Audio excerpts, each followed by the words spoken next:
દિવ્ય ભાસ્કરના evening news બુલેટિનમાં આપનું સ્વાગત છે। હું છું ધ્રુવી। ફટાફટ નજર કરીએ 10 મોટા સમાચાર પર।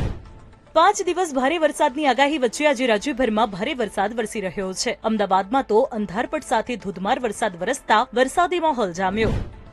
4 દિવસથી વરસતા અવિરત વરસાદથી સરદાર સરોવર ડેમ 81% ભરાયો। સાથે જ કડાણા ડેમમાં પાણીની આવક વધતા ડેમના 6 ગેટ 4 ફૂટ સુધી ખોલી મહીસાગર નદીમાં પાણી છોડાયું। આજે શ્રાવણના અંતિમ દિવસ અને અમાસના અવસરે ગુજરાતભરના શિવાલયોમાં ભક્તોનું ઘોડાપુર ઉમટ્યું। વહેલી સવારથી જ મંદિરો બમ બમ ભોલે અને હર હર મહાદેવના જય ઘોષથી ગુંજી ઉઠ્યા।